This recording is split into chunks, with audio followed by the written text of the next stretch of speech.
ہمارے ذہنوں میں جو معیارات بیٹھے ہوئے ہیں وہ کیا ہے؟ کامیابی پیسے سے ہے، کامیابی جائیداد سے ہے، کامیابی کاروبار سے ہے، کامیابی شہرت سے ہے، کامیابی اقتدار سے ہے۔ یہ معیارات ہیں۔ جو جتنا دولت مند اتنا کامیاب، جو جتنا مشہور اتنا کامیاب، جو جتنا پاپولر اتنا کامیاب، جو حکومت پر پہنچ گیا کامیاب، جس نے بڑا کاروبار جما لیا کامیاب، جس نے بہت جائیداد بنا لی کامیاب۔ یہی ہے اصل میں ساری بس کی گانٹھ۔ جو تصور کامیابی کا ہوگا اسی کے مطابق آپ کی بھاگ دوڑ ہوگی، اسی کے لیے جد و جہد ہوگی، اسی کے لیے توانائیاں صرف ہوں گی، اسی کے لیے دن رات کی مشقت ہوگی۔ یہ ہے اصل شے جس کی یہاں نفی ہو رہی ہے۔ کامیابی دولت سے نہیں، کامیابی شہرت سے نہیں، کامیابی اقتدار اور طاقت اور حکومت سے نہیں، بلکہ کامیابی ہے ایمان سے، عمل صالح سے، تواصی بالحق سے، تواصی بالصبر سے۔ آپ غور کیجئے اس نقطہ نظر کا، اس ایٹیچیوڈ کا، یہ جو مینٹل ایٹیچیوڈ ہے، اس کا بدل جانا ہی انسانی شخصیت کے اندر انقلاب برپا کرے۔ اب آپ کا نتیجہ کیا نکلا؟ اگر تو دولت سے کامیابی ہوتی تو قارون بہت کامیاب تھا، اگر حکومت سے کامیابی ہوتی تو فرعون اور نمرود بہت کامیاب تھا۔ کامیابی ان سے نہیں، کامیابی انسان دولت میں قارون کی دولت تک پہنچ جائے اور دنیا میں دبدبہ اور اقتدار اور سلطنت اور حکومت کے اعتبار سے وہ نمرود اور فرعون کا مقام حاصل کر لے، وہ ناکام ہے، خائب ہے، خاسر ہے، برباد ہے۔ اور ابو ذر غفاری کامیاب ہے، چاہے ان کے پاس کچھ نہیں، جھونپڑی تک نہیں تھی، کوئی گھر نہیں تھا۔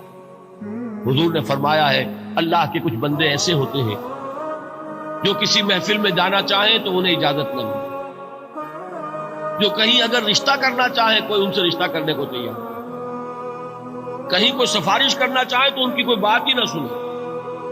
لیکن اللہ کے ہاں ان کا وہ مقام ہے کہ اگر بھولے سے بھی کسی بات پر قسم کھا بیٹھتے ہیں تو اللہ ان کی قسم کی لاج رکھتا ہے۔ یہ ہے فرق، یہ جان لیجیے اچھی طرح۔ اس بات کا مان لینا آسان، اس پر سبحان اللہ کہنا آسان، لیکن اس کے مطابق آپ کے اپنے ذہن کا بدل جانا بہت مشکل، اس لیے کہ ہم متاثر ہوتے ہیں اپنے ماحول سے۔ وہ بڑا محل ہے، دیکھ کر ایک دفعہ جھرجھری آتی، وہ بڑی سی 20 فٹ لمبی کار سناٹے کے ساتھ آپ کے پاس سے گزر گئی۔ ایک دفعہ اعصاب کے اندر ارتعاش ہوتا، محسوس ہوتا ہے بڑے یہ نصیبے والے لوگ ہیں، بڑے خوش نصیب، بڑے کامیاب، حالانکہ کچھ معلوم نہیں کہ یہی سب سے بڑی بد نصیبی ہو سکتا ہے کہ یہی سب سے بڑی ناکامی ہے۔ اگر ذہنوں میں یہ بات بیٹھ جائے کامیابی کس شے سے، یہی وجہ دیکھیے قرآن مجید میں بارہا آپ دیکھیں اولئک هم المفلحون، یہ ہے لوگ کامیاب ہونے والے۔ آج ہی آپ نے نماز میں وہ آیات سنی، یا ایھا الذین آمنوا ارکعوا واسجدوا واعبدوا ربکم وافعلوا الخیر لعلکم تفلحون۔ اے ایمان والو، رکوع کرو، سجدہ کرو، اپنے رب کی پرستش اور بندگی کرو اور اچھے کام کرو تاکہ تم کامیاب ہو جاؤ۔ تو کامیابی کن چیزوں سے ہے؟ یہ ہے سب سے بڑا سبق۔ یہ ہمارے دل میں اگر بات بیٹھ جائے، ٹھک جائے، تو زندگی بدل جائے گی، صبح و شام بدل جائیں گے، نقشے بدل جائیں گے، بھاگ دوڑ کا رنگ بدل جائے گا، ویلیو سٹرکچر بدل جائے گا۔ آج وہ ایک چیز نہایت اہم نظر آ رہی ہے، کل نہایت غیر اہم نظر آئے گی۔ جیسے کہ حضور کی حدیث ہے مالی ولی دنیا، مجھے تمہاری اس دنیا سے کیا سروکار، انما مثلی کراکب استظل تحت شجرۃ ثم راح فترکها، میری مثال تو اس سوار کی سی ہے جو تھوڑی دیر کے لیے ایک درخت کے سائے میں ٹھہرتا ہے سستانے کے لیے، پھر وہ اپنا راستہ لیتا ہے، اسے اس درخت سے مستقل تعلق اس کا نہیں ہے، وہ اس کا گھر نہیں، وہ اس کی منزل نہیں۔ اسی طرح یہ دنیا میرا گھر نہیں ہے۔ اب دیکھیے ہم کہتے ہیں انا للہ و انا الیہ راجعون، ہم تو مسافر ہیں، ہم اللہ کے پاس سے آئے، اللہ کی طرف ہمیں لوٹ جانا ہے۔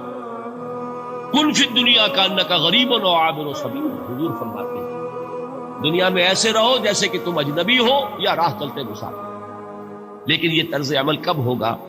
جبکہ یہ آیت ہمارے ذہنوں کے اندر بیٹھ گئی ہو، والعصر ان الانسان لفی خسر الا الذین آمنوا وعملوا الصالحات وتواصوا بالحق وتواصوا بالصبر۔ یہ ہے اصل بات جو میں نے عرض کیا تھا کہ میں بتاؤں گا صحابہ کیوں ایک دوسرے کو یاد دلاتے، اس لیے کہ دیکھیے جیسے برف باری اگر ہو رہی ہو، آپ باہر نکلیں گے تو برف آپ کے کپڑوں پر جم جاتی ہے نا، تو آپ جھٹکتے ہیں کپڑوں کو تاکہ برف ہٹ جائے۔ ہمارے ایمان پر اس دنیا میں رہتے ہوئے جب ہم متاثر ہوتے ہیں ماحول سے تو گردہ آ جاتا ہے، برف پڑ جاتی ہے، اس کو جھٹکتے رہنے کی ضرورت ہے، اور وہ جھٹکنے کی بہترین اور مؤثر ترین شکل یہی ہے کہ یاد رکھو کامیابی ان چیزوں سے نہیں ہے۔ چمک دمک جو ہے دنیا کی، یہ ساری چمک دمک جو تمہیں رجھا رہی ہے، جو تمہیں اپنے اندر گم کیے ہوئے، یہ لفظ گم پر اقبال کا وہ شعر یاد آ گیا کہ کافر کی یہ پہچان کے آفاق میں گم، اور مومن کی یہ پہچان کے گم اس میں ہے آفاق۔ تم گم نہ ہو کر رہ جاؤ، اس میں مبہوت نہ ہو کر رہ جاؤ، مرعوب نہ ہو کر رہ جاؤ، دنیا ہی کی محبت تمہارے اوپر ڈیرے نہ ڈالے، تمہارے دلوں کے اوپر مسلط نہ ہو جائے۔ لہذا تازہ کرتے رہا کرو، والعصر ان الانسان لفی خسر الا الذین آمنوا وعملوا الصالحات وتواصوا بالحق وتواصوا بالصبر۔ پھر یاد کر لو، پھر تازہ کر لو اپنے اس یقین کو کہ کامیابی دولت سے نہیں، کامیابی ثروت سے نہیں، کامیابی اقتدار سے نہیں، کامیابی شہرت سے نہیں، کامیابی جائیداد سے نہیں، کامیابی ہے ایمان سے، کامیابی ہے عمل صالح سے، کامیابی ہے تواصی بالحق سے، کامیابی ہے تواصی بالصبر سے۔ یہ چار چیزیں ہیں کہ جو کامیابی کے لوازم ہیں۔